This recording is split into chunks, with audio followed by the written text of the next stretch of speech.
Ladies and gentlemen, esteemed guests, faculty members, parents, and beloved students, a warm and hearty welcome to the World Book Day celebration of our school. Today, we gather to celebrate the essence of literature and knowledge that transcends boundaries and connects us all. Let us commence this auspicious occasion with a prayer. I'd like to invite Mr. Salman Faraz, the India Reads mentor, to lead us in a prayer. In the name of the Almighty, the most gracious and the most merciful. Read in the name of your Lord, who created man from a clinging substance. Recite, and your Lord is the most generous, who taught by the pen, taught man that which he knew not. Thank you, sir, for that serene invocation. Next we have Tamil anthem performed by our grade 10 girls. Please stand in respect.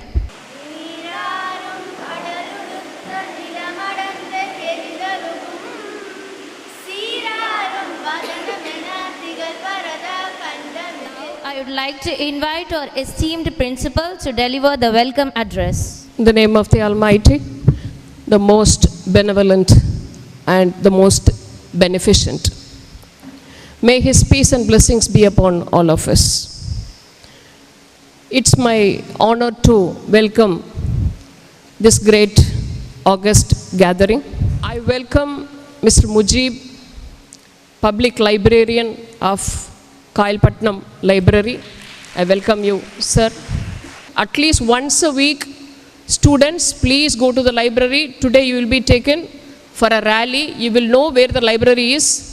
So far, so many students, you may not even know where we have our Kailpatnam Public Library. I welcome you, sir. Next, I am honored and privileged to welcome Dr. Joycelyn Sharmila, Principal of Annammal College of Education and President of Eltai Thoothukudi chapter.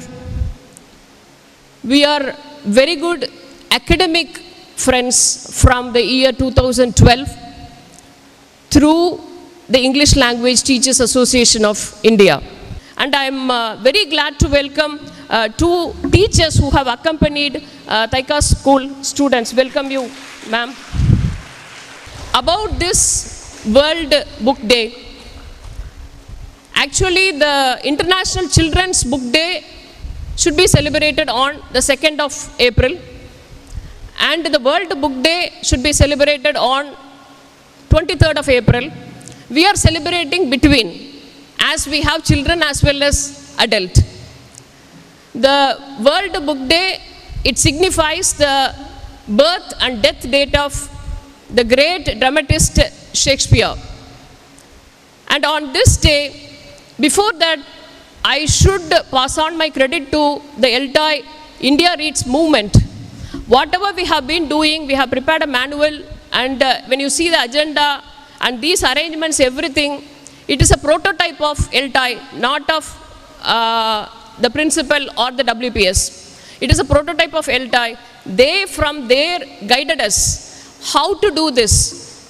They said we have to unpack all the books from the library, and the books have to be like this exhibited to the students, and we should have students primary and secondary level to touch the book, to smell the book, to feel the book, and to read the book. On this day, all should read at least a paragraph or a page in the whole of the school. So I have that day, even being a literature person, that day I could witness whatever story we read that is reflecting our life. With this note, I welcome one and all once again. Thank you. We have presentations from our students who have excelled in the book review competition. For that, I call upon Jamila Rahmia from grade 10 for the English book review. Good morning to one and all present here. Today, I'm going to explore the wonderful book, The Diary of a Young Girl, which is commonly referred to as the Diary of Annie Frank. It's a Dutch language diary kept by Annie Frank while she was in hiding for 2 years with her family during the Nazi occupations of Netherlands. It is a real diary of a teenage girl that begins on Annie's 13th birthday. It tells the story of her family who live in Frankfurt, Germany, and suddenly went into hiding in a secret annex. As a result of Hitler and the Nazi Party's treatment of Jews in Europe during the Second World War. We have Akifa from grade 6 for Tamil book review. Assalamualaikum warahmatullahi wabarakatuh. கற்க கசடர கற்பவை கற்றபின் நிற்க அதற்கு தக கற்கத்தகும் நூல்களை பிழை இல்லாமல் கற்க வேண்டும்.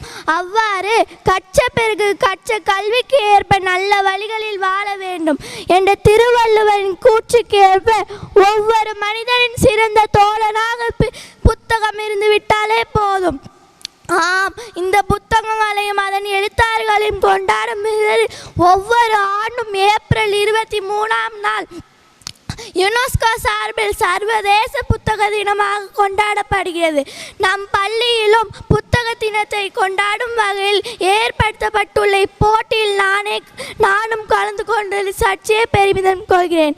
I invite Gunavati from the Government School for the book review. அனைவருக்கும் வணக்கம். நான் நேதாஜியின் வாழ்க்கை வரலாறு பற்றி கூற வந்துள்ளேன். நேதாஜியின் பிறப்பு கோதாலியா வங்காளத்தில் 24 ஃபர்கானாவில் அடங்கிய ஒரு சிற்றூரில் ஏழை குடும்பத்தில் பிறந்தவர் தான் ஜனகிநாத். அவர் அயராத உழைப்பால் அரசு வழக்கறிஞராக இருந்தார். அவர் அந்த சேவையை கண்டு அரசு அவரை பாராட்டி ராவ் பகதூர் என்கிற பட்டத்தை அவருக்கு கொடுத்தது. அவர் அடுத்தபடியாக கட்டாகாத்தில் நகரமன்ற உறுப்பினராக தேர்வு செய்யப்பட்டார். அவரது மனைவி பிரபாவதி அவர் இந்த தம்பதிகளுக்கு இரண்டாவதாக பிறந்த மகன் தான் நேதாஜி. 23/1/1897 அவர் பிறந்தார். சிறு வயதிலேயே சுட்டியாக விளங்கும் நேதாஜி கதை கேட்பதில் மிகவும் ஆர்வம் கொண்டிருந்தார். அவருடைய அம்மா அவருக்கு இதிகாச கதைகளாய் கூறி வளர்ப்பார். அவர்கள் வணங்கும் காளி தேவியின் வல்லமையையும் சக்தியையும் கூறி அவர்கள் குழந்தையை வளர்த்தார். மற்ற குழந்தைகளைப் போல் பூதக்கதை பேய்கதை சொல்லி கோலையாக்காமல் நாட்டுக்காக இருப்பவராக திறமைவாளிகளாக ஆக்க வேண்டும் என்று இதிகாச கதைகளாய் கூறி அவர்கள் மகனை திறமைசாலியாக வளர்த்தார். அவரது கல்வி பாப்டிஸ்ட் மிஷனரி என்னும் பள்ளியில் 5 வயதில் சேர்க்கப்பட்டது. அவர் 7 வருடங்கள் அந்த பள்ளியில் படித்தார். கல்கத்தா மெட்ரிகுலேஷன் தேர்வு எழுத வேண்டும் என்பதற்காக அவர் ராவன்சா கலிஜியேட் என்னும் பள்ளியில் சேர்க்கப்பட்டார். அவர் அப்படியே கல்லூரி படிப்பு நிறைய போராட்டங்களை நாம் தாண்டி அவர் கல்லூரியில் நாடு திரும்பினார்.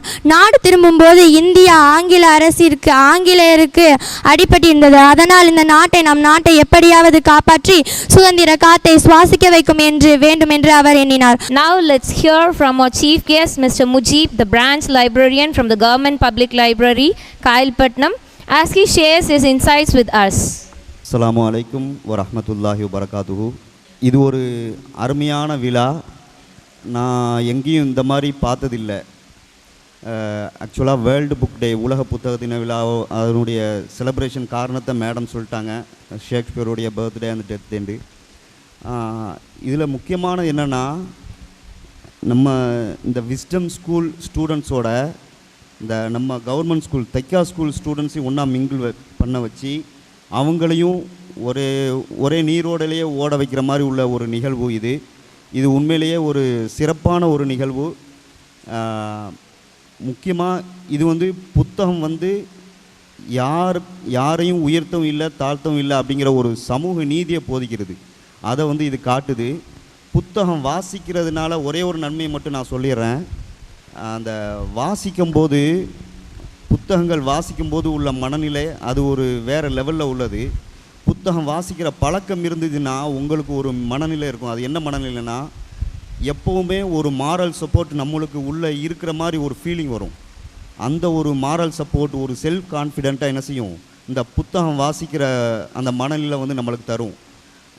இங்கே இந்த புத்தகங்கள் வாசித்து அது சம்மந்தமாக ரிவ்யூ சொன்னாங்கல்ல அந்த ஸ்டூடெண்ட்ஸ் அவங்கள பார்த்தாலே தெரியுது ரொம்ப கான்ஃபிடென்ட்டாக பேசுகிறாங்க. We are honored to have with us Dr. Joycelyn Sharmila, Principal of Annamal College of Education, Tuticorin, and the convener of Eltai Thoothukudi chapter to deliver her address as the guest of honor. I am humbled and honored to stand before you all to present on this World Book Day. I thank the management of Wisdom Public School, the principal, teachers and the students for inviting me here today. World Book Day. All these years, I was not thinking of this. April 23rd, I used to remember that it is English Language Day, since because it is the birth and death day of Shakespeare. And only this year, Dr. Zulekha, she has made me to realize that this is World Book Day also. And I am very happy that I am invited here to present before you on this World Book Day. Thank you very much. And first I want to congratulate the presenters here. I heard that yesterday at Wisdom Public School, 15 students have participated in the presentation on book review and 10 students in the government school Kayalpatnam on book review. And you have presented wonderful today, and the self-confidence you had, that is proven here. And just because you read books, you have enriched your self-confidence, that is shown. And the first girl, Jamila, she told, enjoy every little bit of life. Yeah, if you want to enjoy every little bit of your life, you need to read books. Now I want to tell a small incident that happened in the life of Socrates. Socrates ellarkum theriyuma? Socrates, he was a Greek philosopher, and one day a student, he came to him and he asked a question, how a person can be a good student? And immediately Socrates, he told that the student should be a crane, a hen, and salt, and also like you. நீ ஒரு கொக்கா இருக்கணும், கோழியா இருக்கணும், salt உப்பா இருக்கணும், உன்னை போலும் இருக்கணும் அப்படின்னு சொல்றாரு. And the boy, the student of Socrates, he could not understand what he means. And then he asked, what they mean? How can I be a crane, a hen, and salt as well as like me? And immediately Socrates told, a crane, what is the quality of a crane? Can anyone tell me? கொக்கு எப்படி இருக்கும்? கொக்கு என்ன செய்யும்? கொக்கு ஒற்றை காலில் நின்றுட்டு இருக்கும் இல்லையா? நீர்நிலை பக்கத்தில் ஒற்றை காலில் நிற்கும். So it will stand on its one leg and will wait for the big fish to come. So it will wait for opportunity, the chance. So the chance is given to you now to read books. So it is open to you. So when an opportunity is given to you, you have to grab that opportunity. So you have to be like a crane. And second, what Socrates told, can you tell me? Like a hen. So what the hen will do? What is the quality of a hen? You can see hen near the dust. Okay, it will be on the ground, scratching the ground. So on the ground there will be dust, waste, etc. But the hen will pick only its own food, whatever is necessary, what is needed, that alone will be taken by the hen. In the same way, a student should take what is necessary to him, not anything and everything that comes on his path. Today we live in a world where we come across several things. Whatever is not necessary, that too we come across. But we should take what is necessary, what is appropriate, what is apt for me. That alone we have to take. So we should have the quality of a hen. And the third one, what is the third one? What is the third one? Salt. Very good. So we can see salt, isn't it? When salt is put inside a curry, inside a food item, can you see salt there? சால்ட்டை நம்ம பார்க்க முடியுமா? அதை ஒரு குழம்புல போட்டாச்சு, அப்போ நம்மளால சால்ட்டை பார்க்க முடியுமா? பார்க்க முடியாது. But can you taste it? Yes, you can taste. You can say it is high in salt, it is low in salt, etc. So in the same way, your presence should be felt. Wherever you go, your presence should be felt there. So you are all in this school today, and every year so many students will go out of this institution, but we will remember only few students because of their quality, because of the way they present themselves, their attitude, etc. In the same way, though your presence is not felt anywhere, yet they should taste your presence. And the last one, what Socrates told? You should be like you like you, உன்னை போல் இருக்கணும் அப்படின்னும் போது that is whenever you have a doubt, ask questions. Normally in the classroom we hesitate to ask questions. When we can't understand anything, we don't ask questions, okay? But we should not be like that. Wherever we have some doubt, wherever we have some questions, we should clear our doubts and we should prolong on the way. So enjoy every little bit of life. So when we are good readers, we can enjoy every bit of life, because reading, it will heighten, it will widen our horizon. So we'll be more positive when we start reading. So this is what I want to tell you. So read. Reading will increase your patience. Reading will increase your vocabulary. Reading will widen your horizon, where you will get lot of positive thoughts. And thank you very much for inviting me once again. Thank you so Now much. we move on to the felicitation. I'd like to invite Mr. Nawaz Ahmed for his felicitation. இனிய காலை பொழுதினிலே இங்கே கூடியிருக்கும் உங்கள் அனைவரும் மீதும் ஏக இறைவனின் சாந்தியும் சமாதானமும் நின்று நிலவட்டுமாக என்ற பிரார்த்தனையுடன் ஆரம்பம் செய்கிறேன். இந்த நிகழ்வு என்பது பொதுவாக எங்கள் முதல்வரை பொறுத்த மட்டில் இந்த ஸ்கூலுக்குள்ளே புதுமையான விஷயங்கள், நன்மையான விஷயங்கள் உலகத்தில் எங்கே இருந்தாலும் பிடிச்சி கொண்டு வந்துடுவாங்க. அந்த அடிப்படையில் தான் இந்த ஒரு அருமையான நிகழ்வு இன்று நடந்து கொண்டிருக்கிறது. புத்தகத்தை பொறுத்த வரைக்கும் நம்ம ஒவ்வொருவருடைய வாழ்க்கையிலையும் எல்லா அனுபவங்களும் நம்மளுக்கு கிடைப்பதில்லை. நம்ம வாழ்கிறது ஒரு வாழ்க்கை தான். அந்த வாழ்க்கையில் எல்லா அனுபவமும் நம்மளுக்கு கிடைக்காது, எல்லா கல்வியும் நம்மளுக்கு கிடைக்காது. அப்போ அதை எப்படி பெற்றுக்கொள்கிறதுன்றா இந்த மாதிரி புத்தகங்களை படிப்பதை கொண்டு தான். ஒரு புத்தகம் உருவாக்கப்படுகிறது என்றால் சும்மா அவர் உட்கார்ந்து எதையும் பார்த்து எழுதுறதில்லை. அவர் பட்ட அனுபவங்கள், அவர் படித்த விஷயங்கள், இது எல்லாத்தையும் தொகுத்து சாராக நமக்கு தர்றதுனால ஒரு புத்தகத்தை படிக்கும் போது நம்ம எல்லா கல்வியும் நம்மளால் தெரிந்து கொள்ள முடியும். இந்த உலகம் ஒரு காம்படிட்டிவ் உலகம், போட்டி உலகம், எல்லாத்துலேயும் போட்டி. அதாவது ஒரு சாதாரணமாக ஒரு மாணவர் படித்து ஒரு தன்னை நிலைநிறுத்தி கொள்ளக்கூடிய ஒரு தொழிலோ அல்லது ஒரு உத்தியோகத்துக்கோ போகிறதா இருந்தால் அவ்வளவு கல்வி தேவைப்படுது. அப்போ அத்தனையும் நம்ம பள்ளிக்கூடத்தில் படிக்க முடியாது. அப்போ இந்த மாதிரி புத்தகம் படிப்பின் மூலமாக தான் நம்ம இது படித்து கொள்ள முடியும். நம்மளுடைய விருந்தினர் வந்திருந்தாங்க, அவங்களுக்குரிய தன்மை, அதாவது ஆசிரியர்களுக்கும் தலைவராக இருப்பதனால ரொம்ப தெளிவாக தன்னுடைய அந்த ஆசிரியர் தன்மைக்குரிய தன்மையில் அருமையான முறையில் பேசினாங்க. உங்கள் வருகைக்கு மிக்க நன்றி அம்மா. Thank you sir for your enlightening speech. Now I call upon Ms. Anna Selvi from Taika Government School for her felicitation. வணக்கம். அவையில் கூடியிருக்கும் பெரியோருக்கும் என் கண்முன்னே அமர்ந்திருக்கும் எனது மழலை செல்வங்களுக்கும் முதலில் இந்த வாய்ப்பை ஏற்படுத்தி கொடுத்த நமது விஸ்டம் ஸ்கூல் கரஸ்பாண்டன்ட் அவர்களுக்கும் பிரின்சிபல் அவர்களுக்கும் எமது பள்ளியின் சார்பாக நன்றிகளை தெரிவித்துக் கொள்கிறேன். புத்தக தின விழாவை முன்னிட்டு, அதாவது நூலகத்தின் அவசியத்தை நமக்கு எல்லாரும் எடுத்து சொல்லியிருக்கிறாங்க.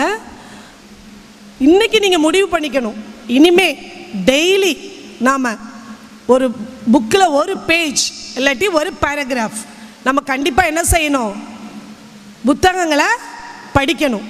ஏட்டு சுரைக்காய் கறிக்கு உதவாது அப்படின்னு சொல்லுவாங்க. அது மாதிரி நம்மளுடைய பாட புத்தகங்களை மட்டும் நம்ம என்ன செய்யக்கூடாது, படிக்கக்கூடாது. அதை தாண்டியும் நாம் அறிவை வளர்த்துக்கணும். அதுக்கு நமக்கு பெரிதும் உறுதுணையாக இருப்பது எது அப்படின்னு கேட்டால் நூலகங்கள் தான். இன்றைய காலகட்டத்தில் முனைவர் பட்டம் பெற்றவர்கள் கூட தாங்கள் ஆராய்ந்து எழுதிய புத்தகத்தை மீண்டும் வாசித்தார்களா இல்லையா என்பது கூட தெரியாது. ஆனால் இப்பெண்மணி வாசித்த புத்தகங்கள் ஏராளம். எம் பள்ளியில் பணியாற்றும் ஆசிரியர்களை விட, படிக்கும் மாணவர்களை விட எம் பள்ளி நூலகத்தில் உள்ள புத்தகத்தை அதிகமாக பயன்படுத்தியவர் இப்பெண்மணியே. இவர் தனது வாசித்தல் பழக்கத்தை எந்த வயதில் தொடங்கினார்? புத்தகம் வாசிக்கும் பழக்கத்தை தூண்டியவர் யார்? இவர் எம் பள்ளியின் நூலகத்தில் உள்ள புத்தகத்தை மட்டும் வாசிக்கிறாரா, இல்லை மற்ற நூலகத்தில் உள்ள புத்தகத்தையும் தேடி சென்று வாசிக்கிறாரா என்பதை தெரிந்து கொள்ள போகிறோம். இந்நேர்காணல் நிகழ்ச்சியில் கலந்து கொள்பவர் எம் பள்ளியின் உதவி பணியாளர். நிகழ்ச்சியின் சிறப்பு விருந்தினர் காயல்பட்டினம் கிளை நூலகர் மரியாதைக்குரிய திரு முஜிப் அவர்களை அன்புடன் அழைக்கிறோம். அஸ்ஸலாமு அலைக்கும். இது ஒரு அருமையான கலந்துரையாடல், சரியா? வேறு எந்த ஸ்கூல்லையும் இந்த மாதிரி நடக்காது. இது ஒரு சிறப்பான நிகழ்வு. இந்த அனுபவத்தை நீங்கள் உணருங்க, சரியா? ஓகே, வணக்கம்மா. வணக்கம். ஃபஸ்ட்டு உங்களை பற்றி சொல்லுங்களேன். என்னோட பேர் ராஜலட்சுமி. நான் முக்காணியிலேருந்து வரேன். இந்த ஸ்கூலில் 9 வருஷமாக வேலை பார்க்குறேன். கேர் டேக்கராக இருக்கிறேன். அவ்வளோ. சும்மா சகஜமாக தான் பேசுகிறேன். எத்தனாவது வரைக்கும் நீங்கள் படிச்சிருக்கீங்க? 9வது வகுப்பு படிச்சிருக்கேன். 9வது. ஓகே. உங்களோட பொழுதுபோக்கை பற்றி சொல்லுங்களேன். என்னோட பொழுதுபோக்குன்னா வாசிக்கிறது தான். வாசிக்கிறது. இந்த மொபைல் ஃபோன் பார்க்குறது, டிவியில் நாடகம் பார்க்குறது அதெல்லாம் ரொம்ப நேரமாக யூஸ் பண்ணுறது கிடையாது. Very good. நீங்கள் இது வரைக்கும் சுமார் எத்தனை புக்கு படிச்சிருப்பீங்க? 100க்கு மேலே கூட இருக்கலாம். 100க்கு மேலே இருக்கலாம். மாஷா அல்லாஹ். Very good. இந்த புக்கை வாசிக்கிறத உங்களுக்கு ஆர்வம் மூட்டியது யார்? உங்களை முன்னுதாரணமாக யாரை பார்த்து இது கற்றுக்கிட்டு? புக்கெலாம் நிறைய அப்பாவை பார்த்து தான் வாசிக்க கற்றுக்கிட்டோம். அப்பாவை பார்த்து? ஆமாம். சரி. நீங்கள் எந்தெந்த டைம்லலாம் புக்ஸ் வாசிப்பீங்க? எப்போலாம் புக் வாசிப்பீங்க? வேலையெல்லாம் முடிச்சுட்டு தான் வாசிக்கிறது. ஆமாம், வேலையெல்லாம் முடிச்சுட்டு தான் வாசிக்கிறது. அதுக்காக வீட்லேயும் வேலை இல்லைன்னு சொல்ல முடியாது. இந்த ஸ்கூலில் தானே ஒர்க் பண்ணிட்டு இருக்கீங்க. இங்கே ஒர்க் பண்ணிட்டு இருக்கும்போது இங்கே புக்கு படிக்கிறதுக்கு டைம் கிடைக்குமா உங்களுக்கு? இங்கே ஒரு 20 நிமிஷமாவது கிடைக்கும். 20 நிமிஷம் கிடைக்கும். அந்த டயத்தில் லைப்ரரியில் இருக்க ஏதாவது புக்கு எடுத்து பரட்டி பார்க்க. Very good. நீங்கள் படித்த புக்லேயே உங்களுக்கு ரொம்ப பிடிச்ச புக்கு எது? நான் முத படித்த வஞ்சி கோமகள்ங்கிற புக்கு தான் அது. வஞ்சி கோமகள். Very good. இது எழுதுனது யாரு? அது ஒரு 15 வருஷத்துக்கு முன்னாடி படித்ததால் அந்த ரைட்டரை நான் சரியாக இது பண்ணலை. சரி. நல்லது. இப்போ என்ன புக்கு படிச்சீங்க கடைசியா? இப்போ காட்டுப்பூவின் வாசம்னு ஒரு புக்கு படித்தேன். காட்டுப்பூவின் வாசம். அது எங்கள் லைப்ரரியில் உள்ளது தானே? காயல்பட்டினம் லைப்ரரியில் உள்ளது தானே? காயல்பட்டினம் லைப்ரரியில் உள்ளது. ஆமாம். அது நாவலா சிறுகதையா? அது சிறுகதை. Very good. அந்த காட்டுப்பூவின் வாசம் புக்கோட ஆசிரியர் பேர் என்னது? ஆசிரியர் பேர் கலனியூரன். புக்ஸ்லாம் படிக்கிறதுனால வாசிக்கிறதுனால என்ன பலன், அதை பற்றி கொஞ்சம் சொல்லுங்களேன். புக்கு வாசிக்கிறதுனால என்ன பலன் அப்படின்னா, அதாவது வாசிப்பு திறன் மேம்படும், அறிவு வளரும். ஏன்னா நம்மளுக்கு தெரியாத பல விஷயங்கள் புத்தகத்துல இருந்து நம்ம தெரிஞ்சுக்கலாம். இப்போ இந்த அம்மா சொன்ன மாதிரி ஏட்டு சுரைக்க கறிக்கு உறவாதுன்னு சொல்லுவாங்க இல்லையா? அதாவது படிக்கிற புத்தகத்தையும் ஸ்கூல்ல படிக்கிற புத்தகத்தையும் தாண்டி நம்ம தேடி படிக்கணும். நம்மளோட தேடல் இருக்கிற வரைக்கும், எந்த அளவுக்கு நம்ம தேடல் இருக்குதோ அது வரைக்கும் நம்ம படிக்கணும். அதான். சூப்பர். ரொம்ப நன்றிமா. உங்களால் எல்லாரும் சந்தோஷமா இருக்குங்க. எல்லாருக்கும் ஒரு ஆர்வமாக இருக்கு. இது இங்கே பாருங்க, நீங்கள் ஆசைப்பட்டு கடல் புறா படிக்கணும்னு சொன்னீங்கல்ல, இங்கே பாருங்க. Now it's time to recognize the exceptional achievements of students from our esteemed government school. We are privileged to have Dr. Sharmila with us to present the prizes to these deserving students. First prize goes to Gunavati from grade 7. Next we have the second prize, which is awarded to Imran Faiz from grade 8. Third prize goes to Subhash from grade 7. Last but not certainly the least, the third prize, we have another person for it. It is Muhammad Batul Amna from grade 7. Continuing with our prize distribution segment, let's proceed to honor the achievement of our school students. We extend a warm welcome to Mr. Mujib, who will be presenting the prizes for our students' book review competition. The first prize for the English book review competition goes to Jamila Rahmia from grade 10. Next, the second prize is awarded to Abdullah from grade 9. Last but not least, the third prize goes to Fauzia Felicia from grade 10. Now comes the prizes for Tamil book review competition. First place goes to Akifa from grade 7.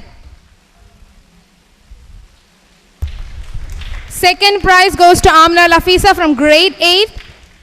Congratulations to all the students who have earned the certificates through their consistent and efforts. Now I would like to invite all the participants from the government school who took part in the book review competition to kindly make their way onto this stage. To present these certificates to the students, I invite both our trustees.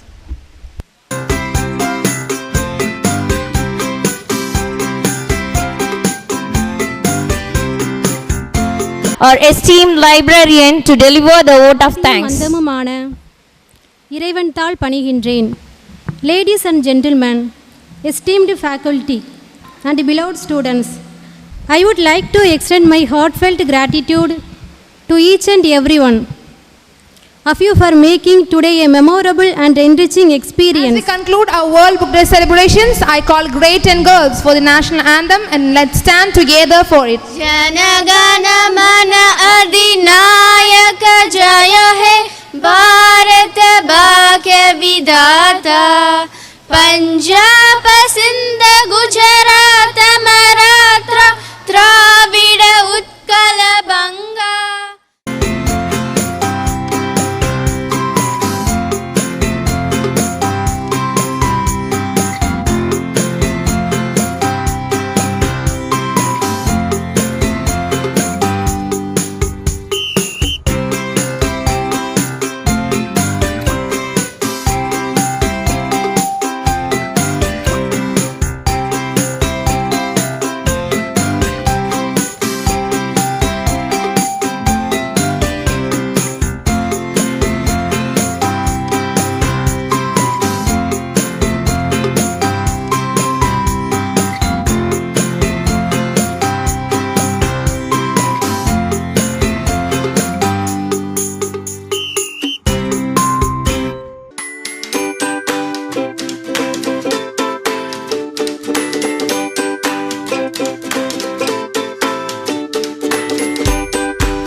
Kayalpattinam அரசு பொது நூலகத்திற்கு வருகை தந்திருக்கும் wisdom public school மாணவ மாணவிகளையும் மற்றும்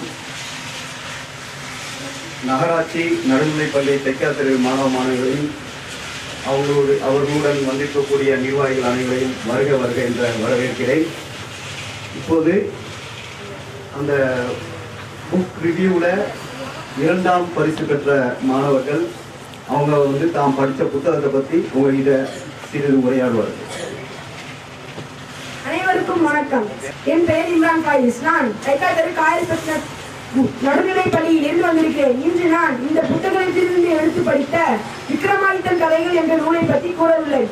அந்நூலில் எனக்கு பிடித்த கதை வேதாளம் சொன்ன 7வது கதை. சுகாவாதி என்ற நாட்டை சூத்திரகன் என்னும் மன்னன் ஆட்சி செய்து வந்தான். அவனின் நம்பகமான பாத்திரம் வீரவரன் என்னும் வீரன். அந்த வீரன் மன்னரிடம் தினமும் 500 பொன் பெற்றுக் கொள்வான். 100 பொன்களை தனக்காகவும் 100 பொன்களை குடும்பத்திற்காகவும் 100 பொன்களை ஆன்மீக செயல்பாட்டுக்காகவும் மிச்ச 200 பொன்களை நான் தர்மம் செய்து விடுவான். அப்படிப்பட்ட வீரன் ஒரு நாள் அரண்மனையில் காவல் காத்துக் கொண்டிருக்கும் போது ஒருவர் அழுவது போல் சத்தம் கேட்கும். உடனே மன்னர் யார் அழுவது என்று பார்த்து வர சொல்வான். அப்பா அந்த வீரன் போய் பார்ப்பான். அப்பா அங்க ஒரு பெண் உட்கார்ந்து அழுதுகிட்டு இருப்பா. அப்பா அந்த வீரன் போய் கேட்பான், யாரு பெண்ணே நீ ஏன் அரண்மனைக்கு வாயிலே உட்கார்ந்து அழுதுகிட்டு இருக்கான்னு கேட்பான். அப்பா உடனே அந்த பெண் சொல்வா, என் பேரு பூமாதேவி, நான் ஒரு முக்கியமான விஷயத்தை நினைச்சு அழுதுகிட்டு இருக்கேன். அப்போ அந்த வீரவரன் என்னன்னு கேட்பான்.